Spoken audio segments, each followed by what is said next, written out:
Vamos a ver la sesión de valoración de la actividad analgésica, ¿ok? Entonces, los objetivos generales de la práctica es determinar el efecto analgésico del tramadol y al final determinar algunas gráficas de dosis respuesta y tiempo efecto. Bueno, como ya saben, estas asesorías son enfocadas y bien a la parte práctica de laboratorio, pero no ahondamos tanto en esa parte, intentamos hacerlo un poco más teórico para hacer más aprovechable la sesión para las personas que no están llevando el laboratorio en este momento, ¿no?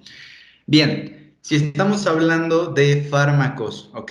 Que lo que van a hacer es inhibir el dolor o lo que van a hacer es quitar el dolor, pues debemos de también definir qué es el dolor para saber qué es lo que estamos inhibiendo, qué es lo que estamos quitándole a las personas, ¿no? Bien, el dolor se define como una experiencia sensorial y emocional desagradable asociada a una lesión tisular real o potencial. Es importante que nosotros analicemos este tipo de temas porque de hecho la primera causa de consulta es el dolor, como les decía en una sesión anterior, es el dolor. Un paciente muchas veces, y desgraciadamente esto pasa muy frecuentemente en nuestro medio, en Latinoamérica, en México, que un paciente no va a consulta hasta que ya le duele. Y precisamente esto se debe a que el dolor no lo soportan. Mientras el paciente no le duela, el paciente no te va a llegar a consulta. Es algo muy frecuente realmente en nuestro medio. Bien, ¿cómo nosotros podemos captar esta sensación desagradable, esta sensación emocional, ¿no? Nosotros lo que vamos a hacer es captarla por medio de receptores. ¿De qué tipo? Pues existen de muchos tipos, receptores de muchos tipos. Están los térmicos, los mecánicos, los químicos, e incluso hay unos receptores mixtos que se llaman polimodales, que lo que hacen es captar cualquiera de los tipos de información que tenemos, ya sea térmica, mecánica o química. Estos nociceptores son terminales nerviosas especializadas que lo que hacen es llevar la información desde la periferia o desde el órgano o el tejido dañado hacia el sistema nervioso central, ¿ok? Hacia la corteza cerebral. Bien. ¿Cuál es la anatomía básica de la nocicepción? Pues bueno, aquí tenemos un ejemplo, ¿no? De una persona que se lastima, se está aplicando una presión intensa en un dedo, en la mano. Los nociceptores, en este caso de tipo mecánico, estarían captando el estímulo, la información, y le estarían enviando directamente por un nervio periférico hasta llegar a la médula espinal y finalmente llevar toda esta información hacia la corteza cerebral. Ese es a grandes rasgos la anatomía de la nocicepción. Bien, como les mencionaba, existen muchos tipos de nociceptores o de receptores que captan el dolor. Algunos de ellos son, por ejemplo, los nociceptores químicos. Los nociceptores químicos se van a especializar en mandar información de dolor al cerebro, pero solo si estos captan alguna sustancia algógena, es decir, algo significa dolor y genos, bueno, que genera, ¿no? Entonces, estas son sustancias que generan dolor al entrar en contacto con nuestros nociceptores químicos. ¿Qué sustancias tenemos? Las principales entre ellas encontramos potasio, serotonina, histamina, ATP, prostaglandinas, leucotrienos. Y si se dan cuenta, todas estas sustancias provienen de, por ejemplo, eventos como lisis celular, al momento en el que yo me lastimo, en el que yo me corto, al momento en el que yo me quemo. Existe lisis celular, existe degradación de las membranas de los fosfolípidos, ¿no? De los fosfolípidos de las membranas, estos se liberan y esto va a promover a generar, por ejemplo, sustancias como las prostaglandinas, ¿no? Al momento que yo lesiono una membrana celular, lo primero que va a salir o que se va a liberar es ácido araquidónico. Este ácido araquidónico se va a utilizar como sustrato, ¿ok? Para las enzimas COX, que lo que van a hacer es sintetizar prostaglandinas, ¿no? Algunas otras sustancias que se generan por el mismo proceso inflamatorio, como es la histamina, ¿no? O la serotonina, que es liberada por medio de las plaquetas. Las plaquetas llevan algunas vacuolas de serotonina y al momento de haber un proceso inflamatorio, al momento de que existe agregación plaquetaria, por ejemplo, para formar algún tapón, estas van a liberar serotonina, los mastocitos se van a degranular y van a liberar histamina. Las células por dentro, ¿no? Sabemos que en el medio intracelular, estas cargan con ciertos iones como lo es el potasio. Y al momento en el que nosotros lesionamos alguna célula, la rompemos, la dañamos, este potasio va a salir al medio y finalmente puede llegar a estimular a mis nociceptores de tipo químico y finalmente pues se va a enviar la información hacia corteza y nosotros vamos a percibir lo que es el dolor. Bueno, esta es nada más una pequeña representación de lo que es la función de los nociceptores químicos, ¿no? Tenemos aquí a nuestras terminales nerviosas, existe nuestros terminales nerviosos justo aquí, existe daño tisular, ¿ok? Se liberan ciertas sustancias, ácido araquidónico, no sé, muchas sustancias, potasio, se estimulan mis terminales nerviosas, finalmente toda esta información se va a dirigir directamente a médula espinal y finalmente a la corteza cerebral. Bien, ¿cómo nosotros enviamos la información hacia la médula espinal, ok?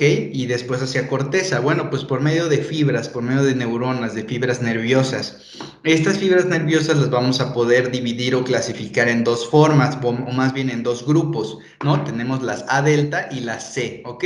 Las A delta se especializan en enviar la información, el dolor rápido, y las fibras C se encarga de enviar el dolor lento, la información de manera lenta. Una característica principal de las fibras A delta es que contienen o están mielinizadas, ¿ok? Están recubiertas por lo que es mielina y esto va a aumentar precisamente la velocidad de transmisión de la información para poder llevar la información mucho más rápido al cerebro. Las fibras de tipo C son más lentas, por lo tanto son amielínicas, estas no están recubiertas por fibras de mielina y de esta manera el dolor se vuelve mucho más, o la información se vuelve mucho más lenta, llega mucho más lenta hacia el sistema nervioso central. La velocidad, pues bueno, se sabe que la velocidad de transmisión de las fibras A delta es aproximadamente entre 6 a 30 metros sobre segundo, mientras que las fibras C de 0.5 a 2 metros sobre segundo, ¿ok? Neurotransmisores principales, las fibras A delta, principalmente tienen, por ejemplo, o funcionan con un neurotransmisor que es el glutamato y las fibras C, pues con sustancia P. Hay algunos otros neurotransmisores que también están relacionados con la neurotransmisión, que por ejemplo sería el péptido relacionado con el gen de calcitonina. Este también se encuentra en algunas fibras nerviosas y también sirve para emitir la información del dolor de una neurona a otra. No vamos a ahondar tanto en la anatomía tan específica, la neuroanatomía o los tractos, las vías del dolor, pero sí recuerden que hay dos vías principales que son las que están mediando, modulando el dolor, que es la neoespinotalámica y la paleoespinotalámica. La neoespinotalámica lo que hace es enviar información del dolor rápido y el tracto paleoespinotalámico lo que hace es enviar información del dolor lento, ¿ok? Entonces, ¿cómo me puedo acordar? Es que no me acuerdo, la neoespinotalámica y la paleo se parecen. Bueno, neo significa nuevo, ¿no? Y nuevo podríamos relacionarlo con corto tiempo, ¿ok? Entonces, corto tiempo lo podemos relacionar con el dolor rápido, ¿ok? Corto tiempo, se envía la información de manera rápida. Paleo significa antiguo, entonces podemos relacionarlo con mucho tiempo y por lo tanto sabemos que la paleoespinotalámica lo podemos relacionar con la transmisión del dolor lento. Bien. Al final, todas estas vías, que más bien estas vías de transmisión del dolor, van a converger en enviar la información hacia zonas de la corteza cerebral muy específicas. Entre ellas, pues tenemos la corteza cingulada anterior y la corteza insular, que son estas dos secciones de la corteza que se encargan principalmente de darnos la percepción o esta sensación desagradable, ¿ok? Esas dos porciones de la corteza se encargan de modular o de hacer que nosotros percibamos el dolor como algo desagradable, mientras que el área somatosensorial, que también van a llegar, la información del dolor va a llegar a esta zona, se encarga de precisamente saber o darnos indicios de dónde se está produciendo el daño. De esta manera, nosotros pues ya cubrimos estos dos factores muy característicos del dolor. Uno, saber que es desagradable y dos, saber dónde me estoy dañando, pues por ejemplo, para producir reflejos como un reflejo de huida, ¿no? Por ejemplo, a lo mejor yo me estoy quemando la mano, ¿no? La pongo directo al fuego y en ese momento yo detecto la sensación desagradable gracias al procesamiento de la información que produce la corteza cingular anterior y la corteza insular, y aparte yo sé que me estoy lastimando la mano gracias a que la información llega al área somatosensorial. Entonces en ese momento yo voy a retirar la mano, ¿no? Para no seguir dañando el tejido. Bien, el dolor lo podemos clasificar de muchas formas, pero digamos que de manera fisiológica o de manera patogénica, nosotros lo podemos subclasificar en tres tipos. Uno es el nociceptivo, que hay de dos tipos, que es el visceral y el somático. Tenemos el neuropático y finalmente un idiopático, también llamado psicógeno, ¿ok? El nociceptivo, ¿ok? Lo podemos clasificar en dos tipos. El visceral, que es superficial, ¿ok? Perdón, el somático, que cuando hablemos de somático, recuerden la palabra superficial. Entonces, cuando hablemos de dolor somático, vamos a acordarnos de piel, de músculo y de hueso y articulaciones. Cuando hablemos otra vez, cuando hablemos de dolor nociceptivo somático, vamos a recordar que se están dañando estructuras como piel, huesos, músculo y articulaciones, mientras que cuando hablamos del dolor o de la nocicepción visceral, hablamos de estructuras anatómicas que se encuentran en cavidades. Por ejemplo, corazón, pulmón, cerebro, riñón, hígado, todas esas estructuras estaríamos hablando cuando hablemos sobre la nocicepción visceral, ¿ok? El dolor neuropático, ¿cuándo se produce? Cuando hay un daño directo de una fibra nerviosa. Muchos hemos escuchado, ¿no? Del famoso el dolor lumbociático.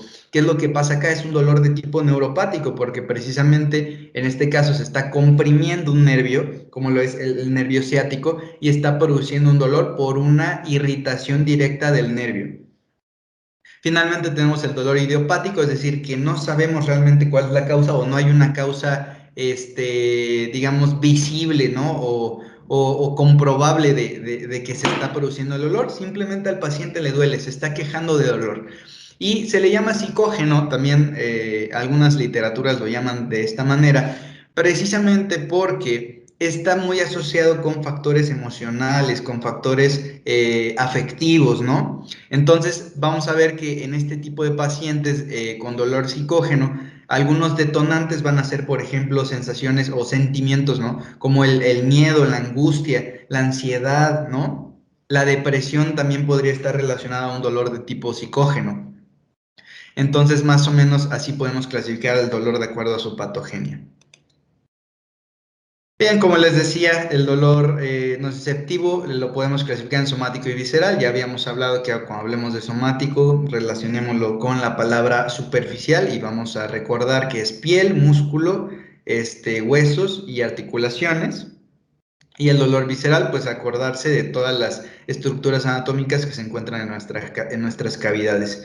Algo interesante de algunas estructuras anatómicas, algunas vísceras, es que muchas veces no duele el parénquima como tal. El parénquima, no, el tejido que realmente funcional del órgano, no es el que duele. Lo que duele es las fibras o las fascias que se encuentran cubriendo a estos órganos. Un ejemplo muy claro es el hígado. Cuando existe un proceso inflamatorio a este nivel, realmente cuando nosotros captamos el dolor es cuando ya se está dañando la cápsula de Gleason, ¿no? Como tal, el hepatocito no duele, no tiene nociceptores, pero las fascias que están englobando o recubriendo este parénquima es lo que me está causando el dolor.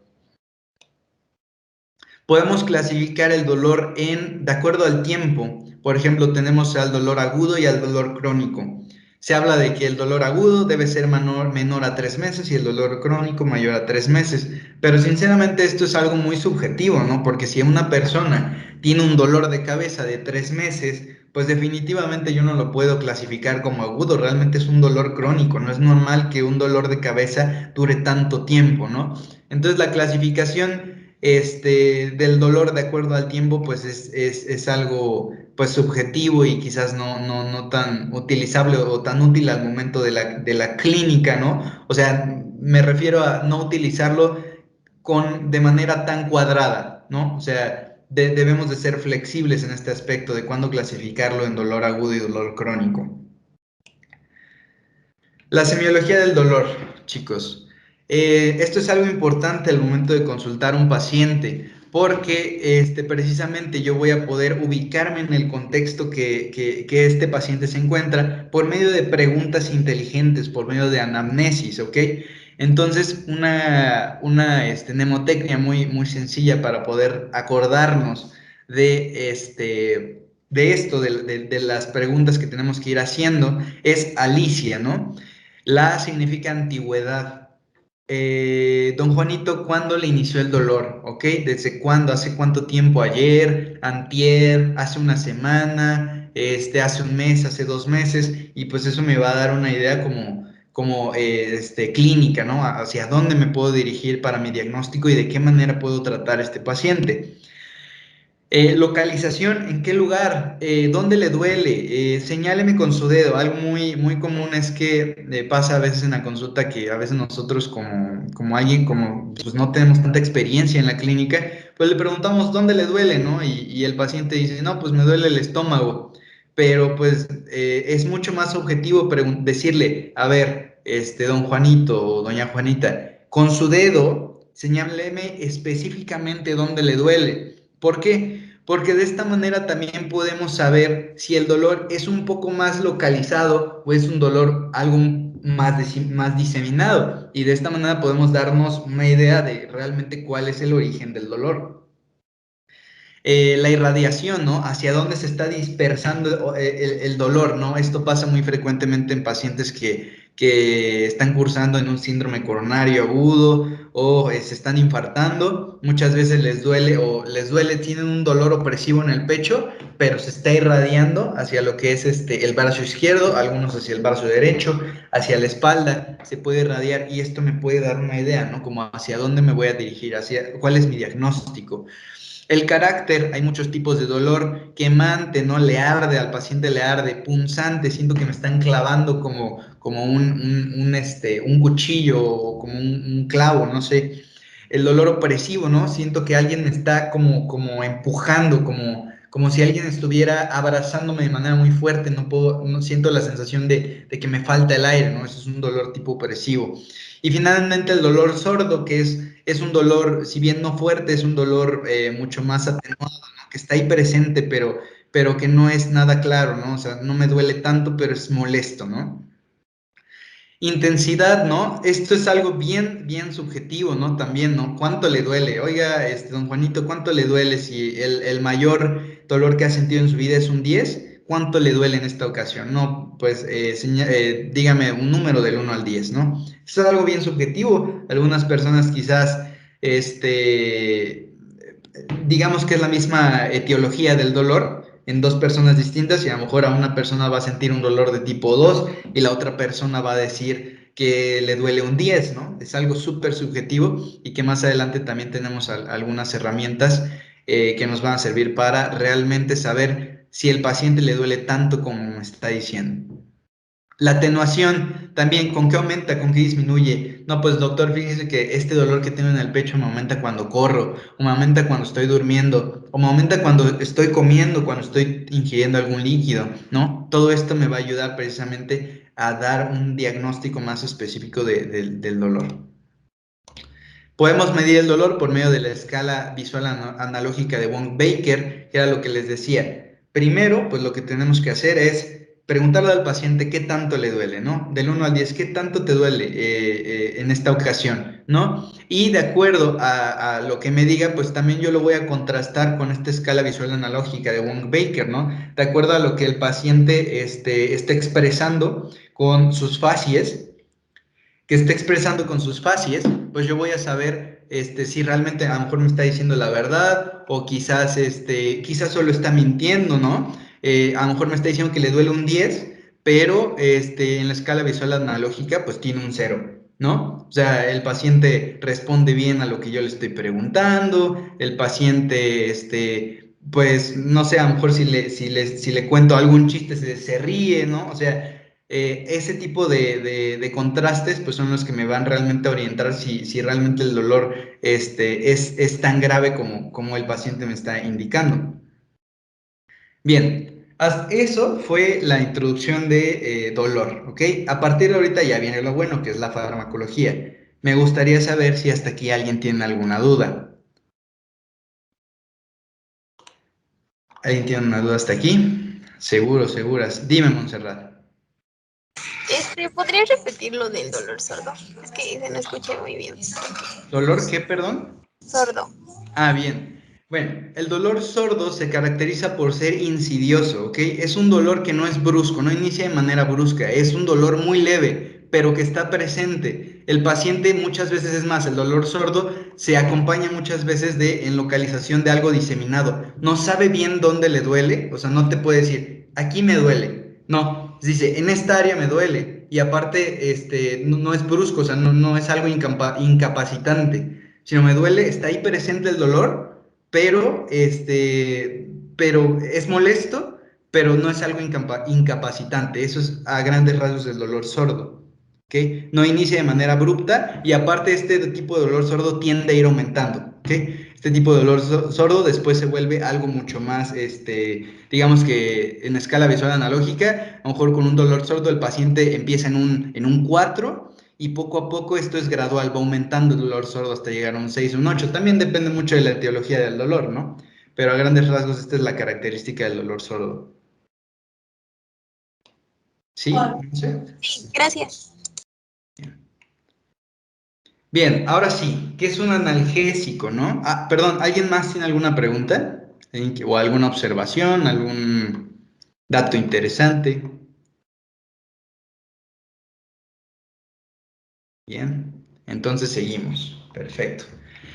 ¿Qué es un analgésico? Bien, ya hablamos del dolor, de todas las características que el dolor tiene, de cómo es que yo voy a poder percibir el dolor, cómo es que llega la información hacia la corteza, cómo es que lo vamos a procesar. Pero ahora sí, ¿cómo voy a inhibir el dolor? Pues bueno, en la farmacoterapia nosotros lo vamos a inhibir o lo vamos a reducir por medio de analgésicos. Y estos analgésicos precisamente son medicamentos capaces de suprimir o aliviar la sensación dolorosa. Tenemos dos grupos principales, que son los opioides y los AINES. Son los dos tipos de analgésicos que nosotros vamos a utilizar en la consulta o en cualquier lugar que estemos ejerciendo la medicina, ¿no? Entonces, tienen diferentes mecanismos de acción y precisamente podemos clasificarlos de acuerdo a su potencia. Por eso es que instituciones como lo es la OMS, la Organización Mundial de la Salud, nos facilitan la clasificación por medio de una escalera de acuerdo a su potencia, que más adelante vamos a ver. Para empezar, ¿qué significa un AINE? ¿Qué es un AINE? Nosotros vamos a definir AINE como un antiinflamatorio no esteroideo, ¿ok? Es decir, que no se produce a través del colesterol, ¿ok? Tenemos algunos antiinflamatorios esteroideos como son los glucocorticoides, que sí vienen del colesterol, pero que los glucocorticoides no son analgésicos, son antiinflamatorios nada más.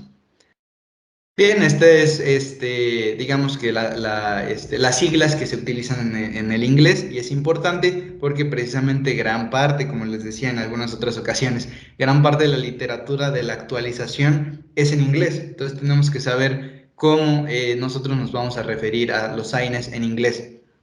Bien, no voy a ahondar tanto en los AINES, de hecho lo que interesa más en esta práctica son los opioides, porque precisamente lo que vamos a evaluar en la parte práctica de la sesión, pues es cómo funciona el tramadol, y el tramadol pues, es un opioide.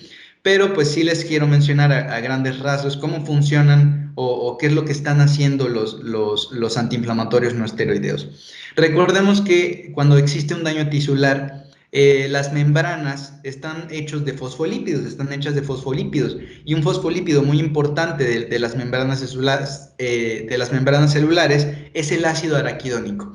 Cuando existe un daño tisular, el ácido araquidónico va a salir al medio y las COX ¿ok? Las ciclooxigenasas los van a utilizar como sustrato para poder producir prostaglandinas. Y es aquí donde entran en función los AINES. Tenemos AINES que son selectivos para COX-2 y tenemos AINES que no son selectivos para COX-2, es decir, que van a inhibir de manera indistinta a COX-1 y a COX-2. Por ejemplo, algunos de los AINES que no son selectivos, diclofenaco, ibuprofeno, naproxeno, y del otro lado, los AINES que son muy específicos de COX-2, pues celecoxib y rofecoxib, ¿ok? Entonces, a grandes rasgos, esto es la forma en la que funcionan los AINES, y ya saben que hay de dos tipos, los selectivos y los no selectivos. ¿Alguien tiene alguna duda hasta acá, antes de pasar con lo siguiente? Bien, perfecto. Bien, entonces, muchas veces, este es otro grupo de fármacos, ¿ok? Vamos a salirnos un poquito del carril de los analgésicos y vamos a hablar de los depresores del sistema nervioso central o tranquilizantes. Muchas veces nosotros podemos llegar a confundir estos términos, ¿no? Sedación, hipnosis y anestesia con lo que es analgesia. Son términos muy distintos, son conceptos bien distintos y son causados, es más, por fármacos distintos, ¿ok? En el caso de la sedación, de la hipnosis y la anestesia, sabemos que son causados por grupos de fármacos depresores del sistema nervioso central, como cuáles: benzodiazepinas, ¿no? Ya habíamos visto diazepam, clonazepam, alprazolam, triazolam, estazolam, o tranquilizantes no benzodiazepínicos, ¿no? Por ejemplo, el solpidem, el esopiclona o el saleplón, ¿ok? Estos fármacos, los últimos, los tranquilizantes no benzodiazepínicos, realmente yo nunca he visto un paciente que le administren un tranquilizante no benzodiazepínico, porque realmente son fármacos que son muy específicos o de especialidad, que no se tienen no cualquier médico tiene acceso a este tipo de fármacos. Otros depresores del sistema nervioso central son los barbitúricos, que de hecho utilizamos muy frecuentemente en prácticas, no solo en farmacología, sino también en algunos otros laboratorios como fisiología. Se utilizan depresores del sistema nervioso central barbitúricos, específicamente fenobarbital y pentobarbital sódico. A lo que voy, todos estos tres grupos farmacológicos, ¿ok? Lo que van a causar es sedación, hipnosis y anestesia. No causan analgesia, bueno, sí pueden causar analgesia, pero no se denominan analgésicos, solo son tranquilizantes. Sí tienen un efecto analgésico porque al final lo que van a hacer es reducir la transmisión de la sensibilidad, es decir, le van a pegar a todo, no vas a percibir nada, pero, y obviamente, digamos que de manera secundaria están produciendo un efecto analgésico, pero no son analgésicos per se, son, digamos, podríamos denominarlos más bien como coadyuvantes o como coanalgésicos.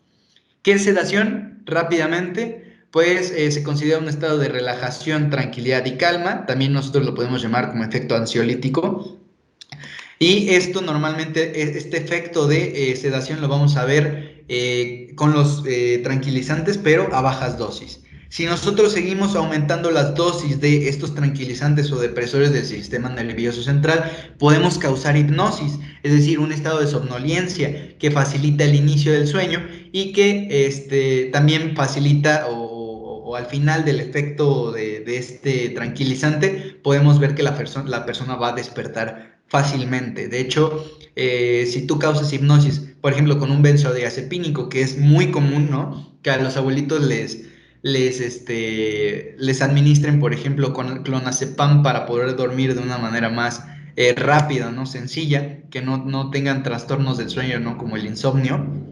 Precisamente se van a administrar a una dosis específica para poder producir hipnosis, ¿no? Y ese es algo muy común. De hecho, yo creo que sería el efecto más utilizado que se busca con los benzodiazepínicos, el más frecuente. Y finalmente la anestesia, los depresores del sistema nervioso central, pues también pueden producir anestesia, que es la erradicación absoluta de la sensibilidad, ¿ok? Y tenemos anestesia local y anestesia general, ¿no? Pues que también no solo se utilizan tranquilizantes del sistema nervioso central, de manera local se utilizan algunos otros fármacos como la lidocaína, ¿no? Que lo que vas a buscar con este tipo de fármacos es administrarlo de manera localizada, no a lo mejor de manera parenteral por medio de algún tipo de jeringa o de manera tópica, ¿no? Alguna pomada, alguna pomada o crema, y lo que vas a hacer es precisamente reducir la sensibilidad, pero de la zona. Y la anestesia general lo que busca es dormir al paciente de manera, vaya, que no recuerde, es más, se produce amnesia, el paciente no escucha, el paciente no responde a estímulos y esa es la característica de la anestesia general, ¿no? La anestesia local, el paciente pues responde a estímulos de manera normal. Bien, entonces lo que les decía, una pregunta, ¿los tranquilizantes son analgésicos? Pues no, no son analgésicos, sí tienen una actividad analgésica, pero no se consideran analgésicos por sí mismos. Y una pregunta que a mí me gustaría que alguien de ustedes la responda. ¿Los glucocorticoides son analgésicos? ¿Alguien me quiere responder? ¿Y por qué? ¿Por qué los glucocorticoides son o no analgésicos y por qué? ¿Alguien quiere responder eso? Brian Peralta, ¿los glucocorticoides son analgésicos? Este, sí, son analgésicos, me parece que sí tienen cierto efecto de analgesia, pero bien, no sé por qué. Ok, ¿alguien más? ¿Quién? Mariana, dime, tú qué opinarías en este caso? Bueno, los glucocorticoides no son considerados como analgésicos, de hecho también están incluidos en los coadyuvantes, pero funcionan como analgésicos porque su enfoque es en la inflamación, así que al disminuirla disminuye el dolor por consiguiente. Bien, muy bien. ¿Alguien más tiene alguna opinión sobre los glucocorticoides? Por ahí había visto alguna mano levantada. A ver, Dani, los Ah, glucocorticoides. Los glucocorticoides, Dani Ortiz. ¿Los glucocorticoides son analgésicos? ¿Qué opinas? Mm, Yo diría que son más antiinflamatorios a Ok, nivel, por el nivel donde actúa su mecanismo de acción. Sin embargo, como dijo la compañera, en la escalera de la OMS se mete como un coadyuvante. muy bien, Dani. Sí, es verdad. Los glucocorticoides no son analgésicos, sin embargo, sí tienen un efecto coadyuvante en analgesia, ¿no? Entonces, vean, aquí tenemos una relación de tres grupos de fármacos distintos y sus características. Vean que los glucocorticoides sí son antiinflamatorios, pero ya no entran en digamos que en el concepto de analgésico. Por otro lado, los opioides son analgésicos, pero no tienen un efecto antiinflamatorio, vean. No están dentro del círculo del antiinflamatorio. Por otro lado, los AINES son este fármaco mixto que tienen un efecto analgésico y un efecto antiinflamatorio. Y bien, como mencionaban las compañeras, los glucocorticoides se consideran o están en la escalera de la OMS considerados como parte de los coadyuvantes o coanalgésicos. ¿Ok? Esta es la famosa escalera de la OMS, ¿ok? ¿Por qué? ¿Cómo vamos a clasificar a los fármacos en esta escalera? Pues de acuerdo principalmente a su potencia analgésica, porque precisamente de acuerdo a la intensidad del dolor, de acuerdo a la duración del dolor, a las características en general del dolor, yo voy a poder decidir qué tipo de fármaco analgésico voy a dar. En el primer escalón tenemos a los analgésicos no opiáceos, como son los AINES, ¿no? A lo mejor un dolor muy sencillo, a lo mejor las personas que van al gimnasio y un día después de hacer pesas, tienen este dolor que nosotros conocemos como estar embarado, ¿no? Que es precisamente debido al exceso de ácido láctico que están produciendo los músculos. Y entonces podemos utilizar AINES, ¿no? Para poder reducir el diclofenaco, para poder reducir este tipo de dolores muy leves y que, por ejemplo, el diclofenaco va a ser muy efectivo contra este tipo de sensación, ¿no?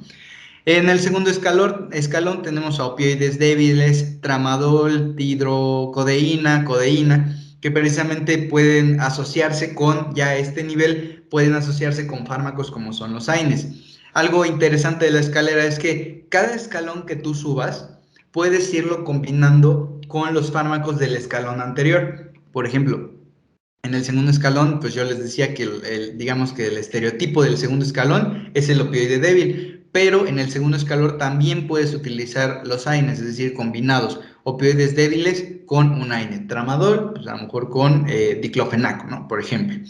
Tercer escalón, tenemos ya opioides fuertes, morfina, fentanilo, oxicodona. Estos ya son utilizados en dolores mucho más intensos, ¿no? O con mayor duración. Y precisamente también podemos asociarlos con opioides débiles o podemos incluso asociarlos también con AIDES, que era lo que les decía. Puedes ir combinando, conforme vas avanzando en el escalón, puedes ir combinando los fármacos de los anteriores escalones. Y por último tenemos al cuarto escalón, que son métodos ya invasivos. Algunas fuentes no consideran ya al cuarto escalón, solo consideran al primero, segundo y tercero.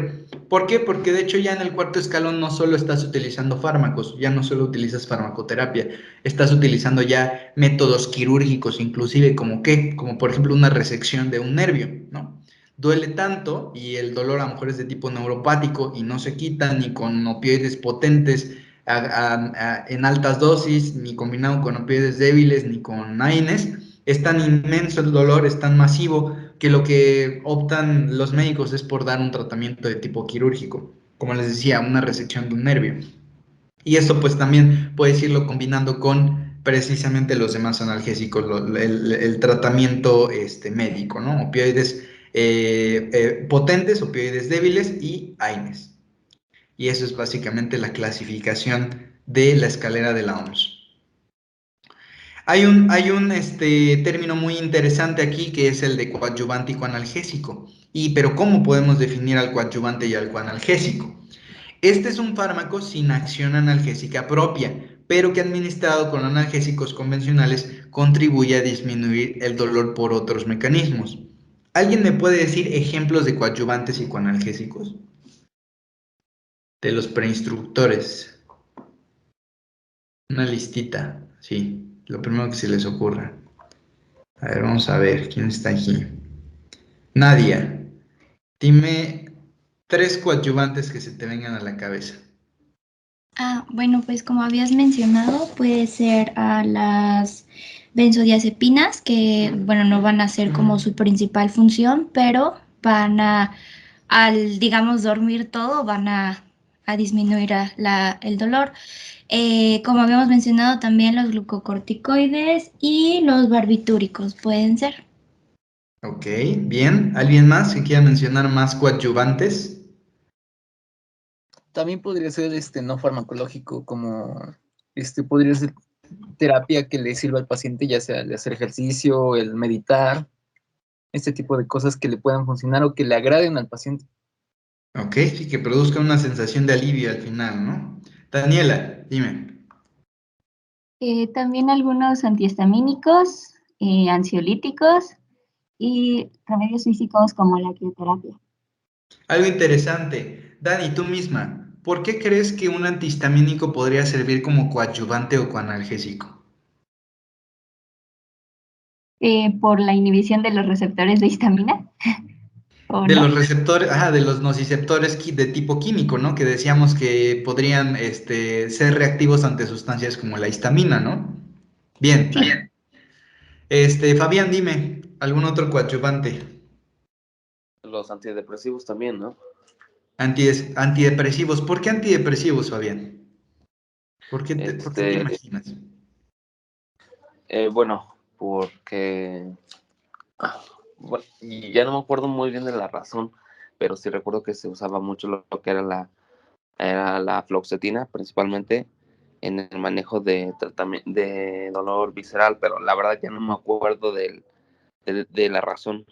Ok, yo te digo, no te preocupes, está bien. De hecho, no es muy frecuente que se utilicen los antidepresivos como coanalgésicos o coadyuvantes, pero en el caso de que se lleguen a utilizar, estos tienen una actividad precisamente asociada con la emoción, ¿ok? Recuerden que yo les mencionaba que había un dolor de tipo psicógeno y que de hecho, aunque no sea un dolor de tipo psicógeno, las emociones tienen una relación muy íntima con lo que es el dolor, ¿ok? Si un paciente, no es lo mismo tener un dolor cuando a lo mejor estás, por ejemplo, jugando fútbol y estás con la adrenalina al full y te estás divirtiendo y todo, a estar con un dolor, por ejemplo, con pacientes de cáncer que anímicamente ya están devastados y que a lo mejor ya hasta incluso tienen depresión, ansiedad, ¿no? Por su misma condición. Y entonces el dolor no va a ser similar, o sea, definitivamente la emoción, la parte emotiva, afectiva, va a tener un peso muy fuerte sobre este tipo de pacientes.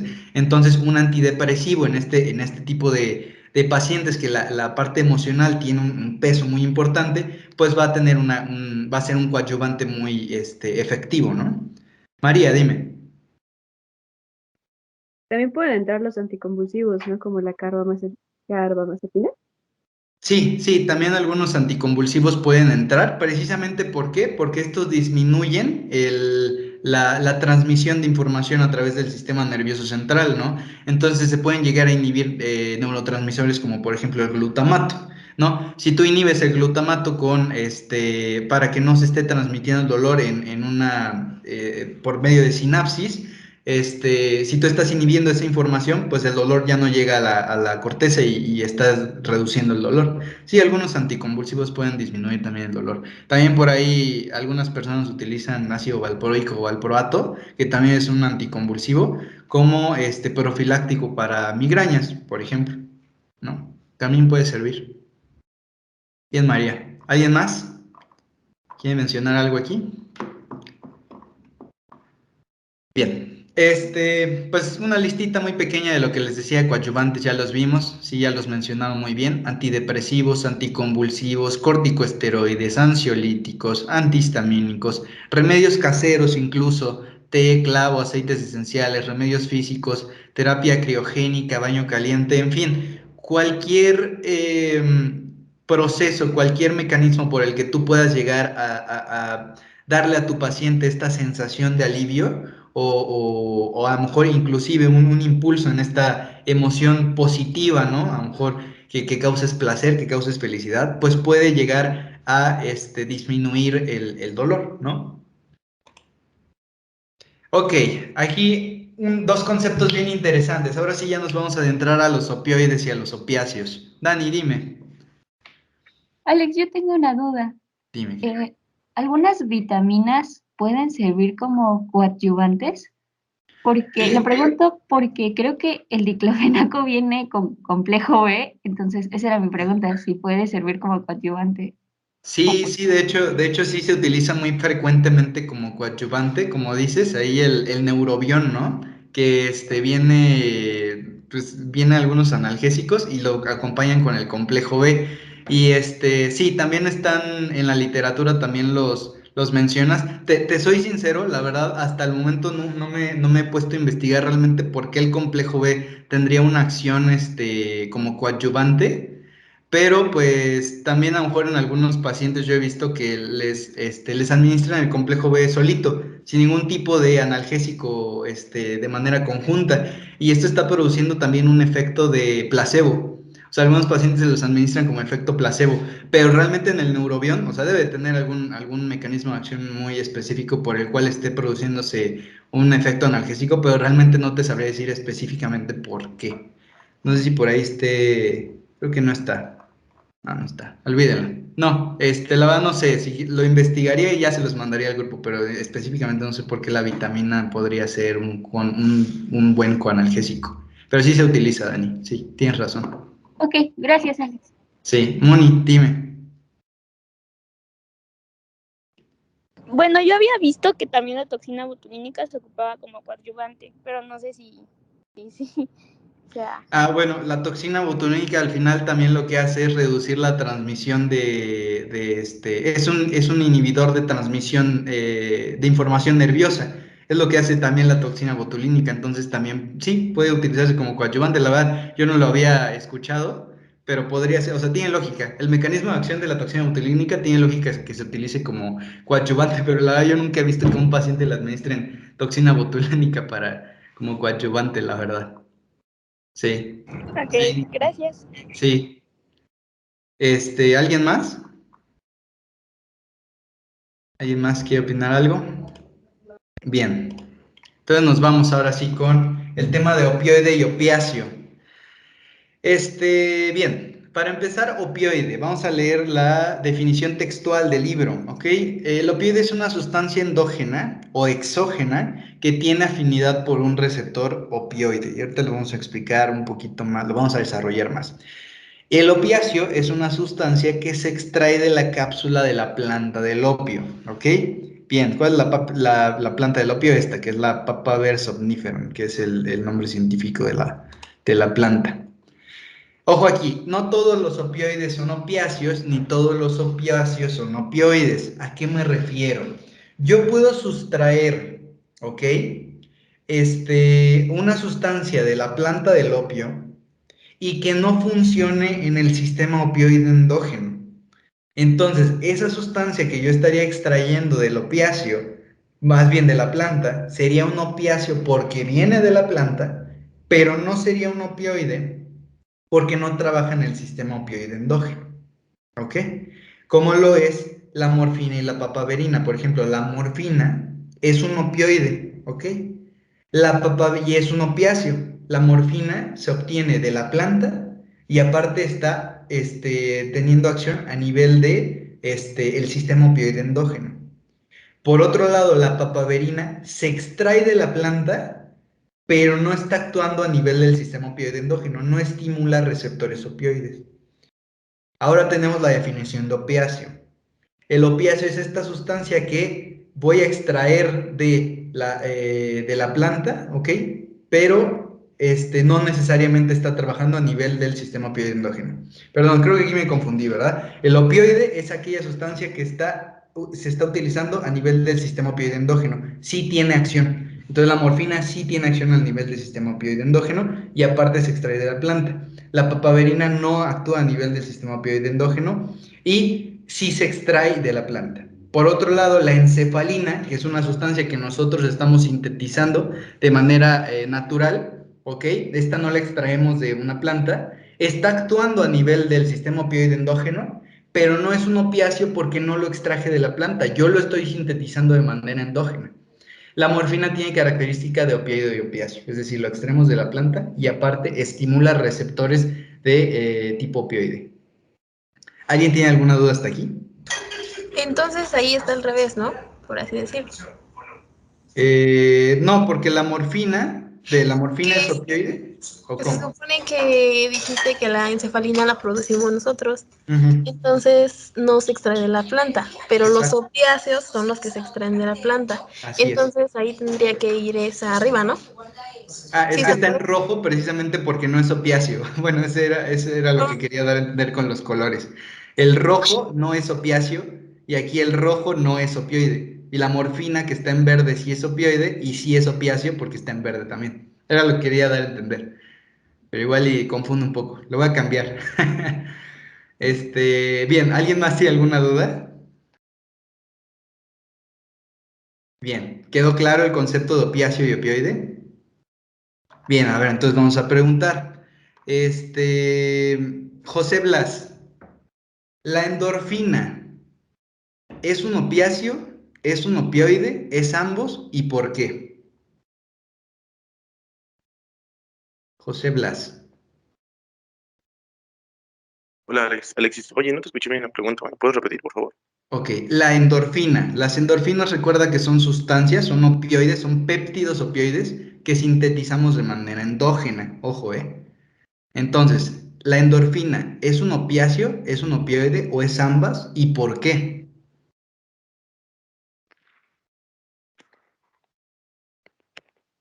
Ujú. Bueno, me agarraste de bajada un poquito. Ok, bien. A ver, ¿quién quiere participar? ¿Quién me dice qué es la endorfina?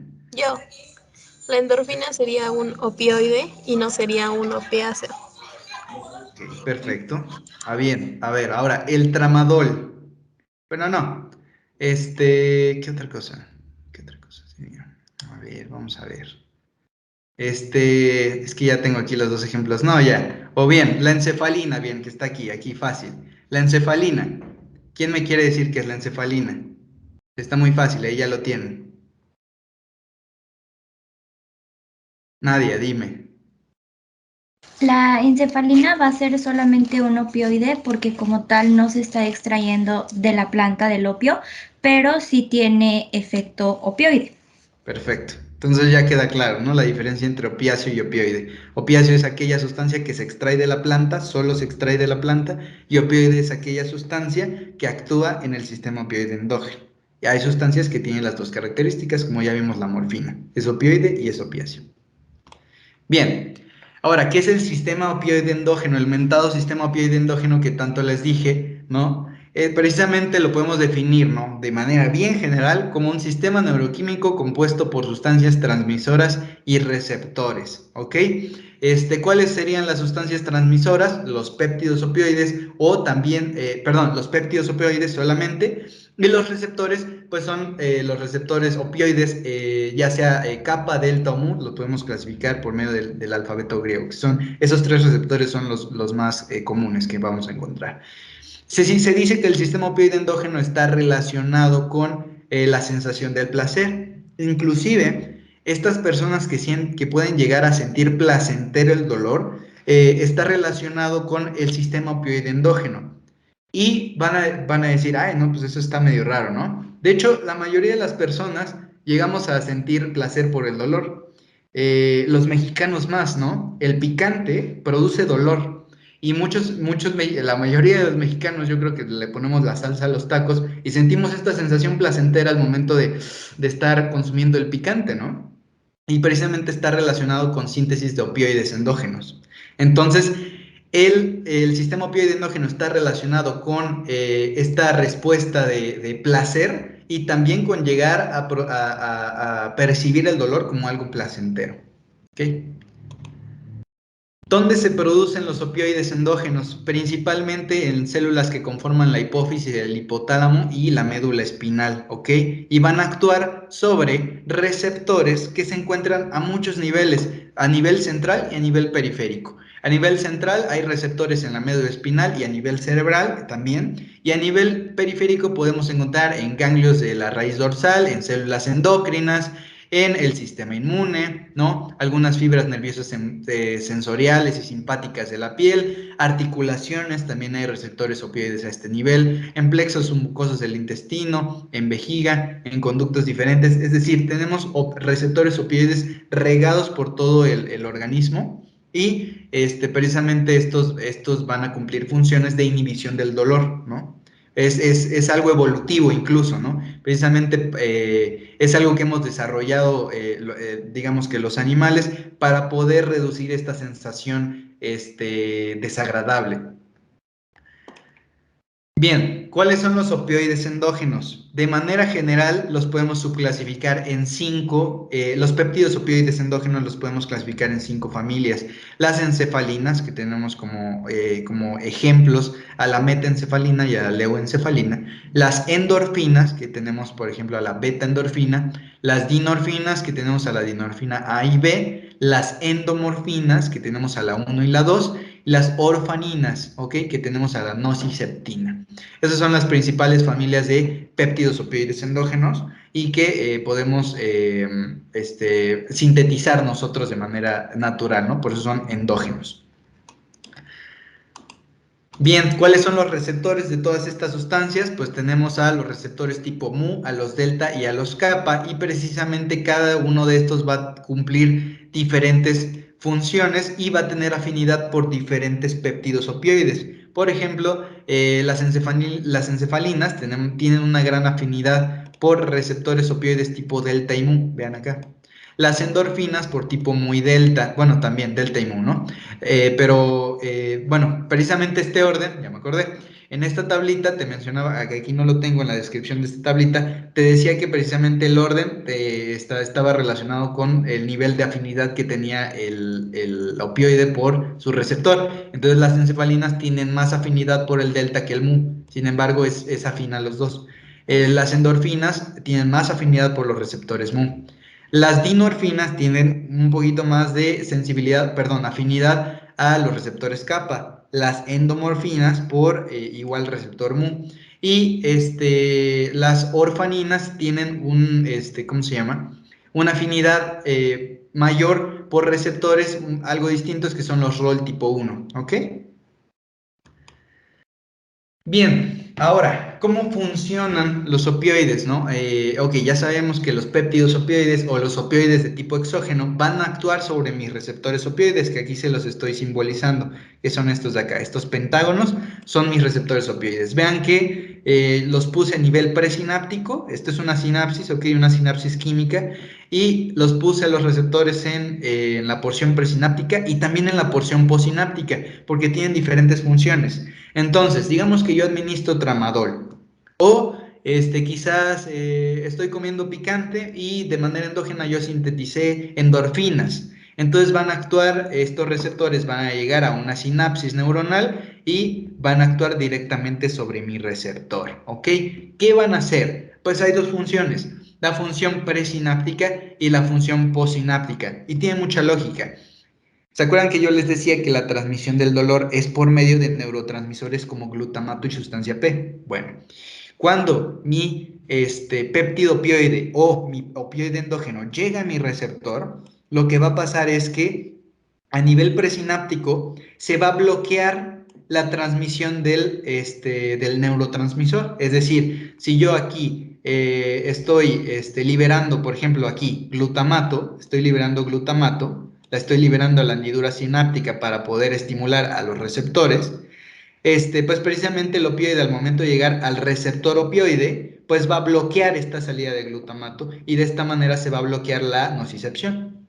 Ahora, a nivel posináptico, que también tengo receptores opioides, lo que va a hacer es inhibir la transmisión del dolor. O sea, si es que sigue saliendo, por ejemplo, glutamato o sustancia P, pues se van a inhibir los receptores o van a disminuir la función de los receptores de estos neurotransmisores para que precisamente no siga avanzando la nocicepción o la transmisión del dolor. ¿Alguien tiene alguna duda hasta acá? ¿O quedó claro? Bien, entonces nos vamos a lo siguiente. Precisamente el receptor opioide, ok, estos que yo se los ejemplifiqué acá en forma de pentágonos, tienen una estructura muy específica, que son receptores acoplados a proteínas G, que ya lo vieron mucho en farmacología 1 y a los que ya pasaron por farmacología 2, pues también la vieron infinidad de veces. ¿En qué consiste este receptor o cuál es la estructura general de este receptor? Pues bueno, son hélices transmembranales, ok, en este caso son 7. Miren, aquí se lo señalo. 1, 2, con el puntero. 1, 2, 3, 4, 5, 6, 7. Estas son las hélices transmembranales que están conectadas a través de circuitos extra e intracelulares. Vean, aquí hay un circuito intracelular, aquí hay un circuito extracelular, aquí hay uno intracelular, aquí hay otro extracelular y así, ¿no? Son 3 extracelulares y 3 intracelulares. Finalmente el receptor tiene una porción N-terminal, que es extracelular, y una porción carboxilo-terminal, que está acoplado ¿a qué? Pues a mi proteína G, que es esta. Esta es mi proteína G. Y entonces esta es la terminación carboxilo-terminal, esta colita de aquí, está unida a mi proteína G, que al final, cuando se une mi péptido opioide o mi opioide exógeno a mi receptor, pues lo que voy a hacer, lo que voy a provocar es la escisión de esta proteína G, se va a dividir, ¿no? Y finalmente, pues no les voy a dar todo cómo funciona la proteína G, pero finalmente va a producir vías de señalización intracelular y al final pues va a producir el efecto que nosotros queremos, que es inhibición de la transmisión dolorosa. A grandes rasgos es eso. Bueno, no a grandes rasgos, creo que sí se los diré específico, la verdad. Bien, tenemos algunos otros opioides exógenos que más bien son antagonistas, ¿ok? Son ligandos opioides, pero son antagonistas. Por ejemplo, la naloxona y la naltrexona, ¿ok? Acuérdense de estos dos fármacos porque son muy importantes cuando hay pacientes que tienen sobredosis por opioides. Entonces, cuando tenemos sobredosis por opioides, nosotros vamos a administrar naloxona y naltrexona. ¿Por qué? Porque precisamente son antagonistas competitivos, es decir, este es mi receptor, ¿no? Este es mi receptor, y lo que voy a hacer es, bueno, lo que va a pasar es que el péptido opioide se une a mi receptor, y, por ejemplo, si tengo una sobredosis, lo que yo quiero es evitar que ese péptido opioide siga actuando sobre el receptor, ¿no? Entonces, administro naloxona y naltrexona, y lo que va a hacer esta es desplazar a mi opioide para que no siga actuando sobre el receptor. lo desplaza, ¿no? Y de esta manera voy a reducir precisamente la actividad de los péptidos, del opioide exógeno que yo administré anteriormente, o quizás que el paciente se administró y que tuvo una sobredosis, y de esta manera voy a poder contrarrestar la clínica de los signos y los síntomas por sobredosis de opioides. ¿Alguna duda hasta acá? Ya me lo terminamos, chicos, ya estamos por terminar, ya es lo último. Bien, ahora tenemos activación de los receptores de manera aguda y de manera crónica. De manera aguda, que sería lo más pues, utilizable o la manera prudente de utilizar los opioides, sobre todo los potentes más bien. De manera aguda, si yo activo mis receptores opioides, yo voy a producir analgesia y desensibilización, que realmente son las dos, digamos, actividades que yo casi siempre busco en mis opioides exógenos. Ahora, si de manera crónica yo sigo administrando opioides exógenos, ¿ok? Yo puedo producir analgesia, sí, pero también tolerancia y dependencia, ¿ok? ¿Qué es la tolerancia? Pues de alguna manera es esta disminución de la actividad del opioide exógeno, ¿ok? O sea, yo estoy administrando tanto opioide de manera crónica que precisamente mis receptores se hacen de alguna manera insensibles ante este fármaco. Y entonces voy a necesitar aún más dosis del fármaco, de más dosis del opioide exógeno, para poder ver un efecto terapéutico. Y entonces esto es lo que no queremos en nuestros pacientes. Y finalmente la dependencia, ¿no? Que ocurre en estos pacientes que se administran de manera crónica opioides y que finalmente se hacen, digamos, adictos a la sustancia porque ya no pueden vivir sin ella, ya son dependientes a ella. Si no se están administrando el opioide exógeno, sienten dolor o incluso hasta pueden llegar a sentir ansiedad o incluso hasta se pueden deprimir si es que no se siguen o si es que inhibimos o más bien bloqueamos la administración del opioide, ¿no? Pero ya son personas que sí, que se están estimulando esos receptores de manera crónica. Bien. La clasificación de los opioides exógenos o de los medicamentos opioides, de los analgésicos opioides. Tenemos semisintéticos, sintéticos y naturales. Los semisintéticos pues son aquellos opioides que se extrajeron de la planta de manera primaria y que de manera secundaria pasan por un proceso de modificación en un laboratorio. Los sintéticos son totalmente elaborados en un laboratorio de manera artificial y los naturales pues son los opiáceos, los que vienen directamente de la planta. Bien, opioides débiles y opioides fuertes. ¿Por qué los clasificamos así? Pues para empezar, pues sí, por su potencia en el aspecto analgésico, pero también los podemos caracterizar de acuerdo a la presencia o ausencia de techo analgésico. ¿Qué es un techo analgésico? Bueno, cuando yo administro un opioide débil, yo voy a notar que puedo aumentar la dosis, ¿ok? Y a lo mejor digamos que una dosis mínima, una dosis media, por así decirlo, voy a ver un efecto analgésico. Pero va a haber un momento en el que yo topo que a pesar de que yo administre y siga administrando mi opioide exógeno, ya no voy a percibir un efecto analgésico en el paciente. Ya no lo voy a percibir. Eso es el techo analgésico. Por más que tú administres más dosis del tramadol o codeína, va a haber un momento en el que ya no va a haber un efecto analgésico. Hasta ahí te quedaste, ¿ok? El opioide fuerte, por otro lado, se dice que no tienen un techo analgésico. Es decir, mientras yo más administre el opioide fuerte, la morfina o el fentanilo, más yo voy a seguir percibiendo este efecto analgésico. Por lo menos hasta que el paciente llegue a una sobredosis, ¿no? O sea, es decir, el techo a lo mejor analgésico sería la sobredosis o la toxicidad, ¿no? O sea, es esto, ¿no? El paciente sigue teniendo un efecto analgésico de manera ilimitada, pero en algún momento va a tener clínica de toxicidad, ¿no? De sobredosis, y es lo que no queremos.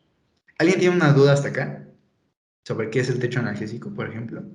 ¿Sí lo entendieron bien? Bien. Cualquier cosa ya saben que pueden preguntar, no hay problema, estamos todos aquí para aprender, todos tenemos deficiencias. Dime, Nadia. O sea, el techo analgésico sería como la dosis máxima efectiva, por así decirlo. Sería sí, sería similar, pero en este caso, solo está enfocado, digamos, al efecto de quitar el dolor, porque de alguna manera también los opioides tienen otras, otras cualidades, ¿no? O pueden producir otras, ¿cómo decirlo? Otra actividad, no solo la analgesia. Entonces, en este caso, pues se especifica que es techo analgésico porque a mí lo que me importa del efecto del opioide es precisamente la analgesia solamente. Pero sí, podríamos decirlo que de alguna manera el techo analgésico sería similar a mi dosis efectiva máxima, ¿no? Dosis terapéutica. Ok, gracias. Sí. Es más específico decir techo analgésico, la verdad. Sería mucho mejor decir techo analgésico que en este caso dosis máxima efectiva. ¿Ok? Bien. Ahora, son tablitas de farmacocinética, no vamos a ahondar tanto en ello, porque imagínense si nos ponemos a analizar las dos tablitas, pues nos tardamos otra hora y pues no quiero, yo lo que quiero hoy como es domingo, pues hay que reducir un poquito el tiempo, ¿no?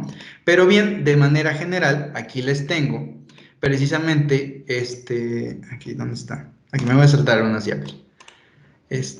Bien. Aquí les tengo a grosso modo las características principales de la farmacocinética de los opioides. Y tenemos ya, acuérdense de los pasos de la farmacocinética, que es liberación, absorción, distribución, metabolismo y excreción. ¿Ok? Entonces, eso significa cada letra. Absorción, distribución, metabolismo y excreción. Ahora, la absorción. Principalmente, bueno, la administración sería por vía oral, rectal, transdérmica e intravenosa. Y la absorción, pues al ser sustancias liposolubles, tienen una biodisponibilidad del 68%, es decir, la verdad es que tienen un acceso muy, una biodisponibilidad, un acceso muy positivo al torrente sanguíneo, ¿no? Que eso es la biodisponibilidad, que es el acceso del fármaco al torrente sanguíneo sin llevar a cabo alguna alteración química. Entonces, tienen una gran biodisponibilidad, son muy efectivos y precisamente se debe en gran parte a esta característica de que son liposolubles, porque atraviesan fácilmente las barreras celulares. Bien, la distribución, el 30% de esta se va a unir a proteínas plasmáticas. Recordar que también el fármaco más efectivo es aquel que no se une a proteínas, que es la porción libre, ¿ok? Y bueno, pues ya, proteínas plasmáticas, pues ya saben, albúmina, ¿no? La clásica. Se unen a albúmina, el 30% del fármaco que tú administres se va a unir a albúmina. Finalmente el metabolismo, ¿ok? Es por medio de glucuronidación. Recuerden que el hígado produce algunas sustancias como el ácido glucurónico y aquí lo que va a pasar es que al momento que el opioide exógeno llegue al hígado y se empieza a metabolizar, se va a conjugar, ¿ok? Y de esta conjugación, pues es lo que denominamos glucuronidación. Al final, que ya se metaboliza, que ya pasó por el proceso de glucuronidación, pues lo que vamos a ver es excreción por vía renal, principalmente. Entonces, si nosotros a lo mejor, digamos que midiéramos la cantidad de opioide que se está liberando, ¿ok? Si midiéramos, a lo mejor el sudor, la saliva, la orina y la concentración del opioide en todas estas sustancias o en todos estos, pues vías de excreción, pues vamos a ver una mayor concentración del opioide en la orina, ¿no? Porque se está excretando por vía renal. Bien, efectos farmacodinámicos, pues lo que les decía, no solo hay analgesia, ¿ok? Los opioides no solo causan analgesia, las actividades de los opioides exógenos van a depender del sistema en el cual se está relacionando el opioide, ¿no? En el cual está activando los receptores. Entonces, por ejemplo, a nivel del sistema nervioso central, pues sí vamos a producir analgesia, pero también hay somnolencia, también hay apatía, depresión respiratoria y miosis. En el sistema respiratorio, pues encontramos la frecuencia respiratoria disminuida, volumen circulante, también lo vamos a disminuir precisamente por la depresión respiratoria que tiene. Hay una respiración irregular, aperiódica e incluso también podemos provocar tos. ¿Ok? En el cardiovascular, por ejemplo, también hay cierta vasodilatación y por esta vasodilatación podemos disminuir la presión arterial, incluso podemos provocar una hipotensión ortostática relacionada con precisamente esta vasodilatación.